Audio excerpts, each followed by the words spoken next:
ওকে, রাতে ঘুমানোর আগে আমরা যদি ছোট্ট একটি আমল করতে পারি, আমাদের এই জীবনের মধ্যে যদি আমলটা বাস্তবায়ন করতে পারি, তাহলে এই সারা রাত ফেরেশতারা আমাদেরকে পাহারা দিবে ইনশাআল্লাহ। গুরুত্বপূর্ণ একটি আমল, কিন্তু আমরা অনেক সময় আমল করতে চাই না। আমল এটা মানুষের অনেক উন্নত শিখরে নিয়ে পৌঁছে দেয়। এই জন্য মনে রাখতে হবে, আমরা যে আমল করব ইখলাসের নিয়তে আমল করব। আল্লাহ তাআলা আমাদেরকে অবশ্যই অবশ্যই ইখলাস দান করবে এবং পাশাপাশি আল্লাহ তাআলা আমাদেরকে আমলের কিছু বিনিময় দিবে। এই জন্য মনে রাখতে হবে, গুরুত্বপূর্ণ একটি আমল যদি আমরা এই ঘুমানোর আগে এটা করতে পারি, তাহলে সারা রাত পর্যন্ত ফেরেশতারা আমাদেরকে পাহারা দেবে।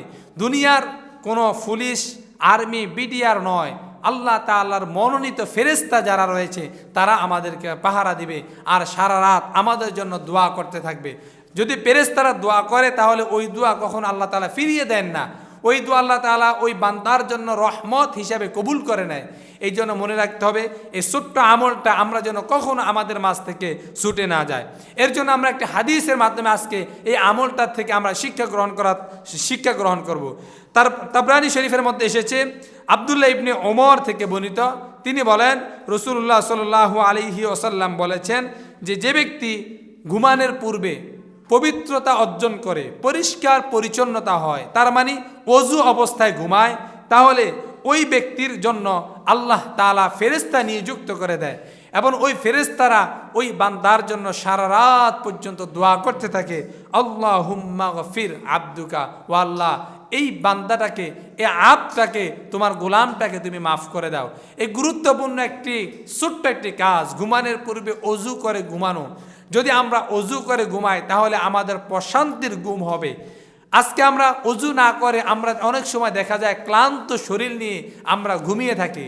মনে রাখবেন, কোনো মানুষ যদি এই ঘুমের মধ্যে মৃত্যুবরণ হয়ে যায়, তখন আপনার যদি অজু অবস্থায় মৃত্যুবরণ হয়, আপনার এই মৃত্যুটা ভালো মৃত্যু হিসাবে স্বীকৃতি পাওয়া যাবে। এই কিছুদিন আগে তুরস্কের মধ্যে যখন ভূমিকম্প হয়েছিল, সকালবেলা ঘুম থেকে উঠার আগেই অনেক মানুষ দুনিয়া থেকে চলে গিয়েছে। আপনি যদি এই উজু করে ঘুমাতেন, তাহলে আপনার এই মৃত্যুটা ভালো মৃত্যুর আলামত হিসাবে চিহ্নিত হতো। আমরা ফেসবুকে দেখতে পেয়েছিলাম একটা মানুষ, আমি ফেসবুকের মধ্যে দেখতেছিলাম একটা মানুষ একটা হাতের মধ্যে তসবিহ অবস্থায় ওই ব্যক্তি ইন্তেকাল করেছে। তাহলে এই তসবিহটা সাক্ষ্য দেয় এই মানুষটি ইমানদার ছিল এবং ইমানদার অবস্থায় মৃত্যুবরণ করেছে।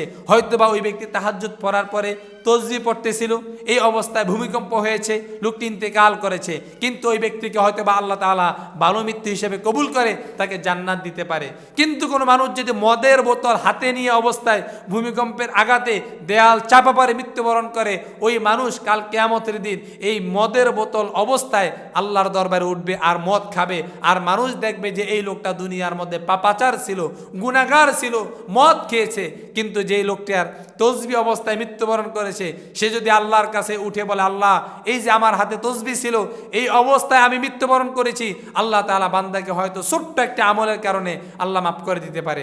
এই জন্য আপনি যদি ওযু করে ঘুমান, আপনার জীবনের মধ্যে দুইটা লাভ। এক নাম্বার লাভ হচ্ছে আল্লাহ তাআলা আপনাকে প্রশান্তির একটা ঘুম দিবে। দুই নাম্বার, আপনার জন্য ফেরেশতারা পাহারাদার হয়ে যাবে এবং ফেরেশতারা আপনার গুনার জন্য দোয়া করতে থাকবে। এই জন্য আমরা প্রত্যেক রাত্রে এই ওযু করে ঘুমাবার চেষ্টা করব। আল্লাহ তাআলা আমাদের হৃদয়কে প্রশান্ত করে দিবেন এবং আমাদের জীবনের মধ্যে ভালো ভালো আমল করার তৌফিক দান করে দিবেন এবং আল্লাহ তাআলা এই ফেরেশতাদের দোয়ার মাধ্যমে আল্লাহ তাআলা আমাদেরকে মাফ করে দিবে। গুরুত্বপূর্ণ আমলটি আল্লাহ তাআলা আমাদের সদা সর্বদা প্রত্যেক রাত্রে করার তৌফিক দান করুক। সকলে বলি আমিন।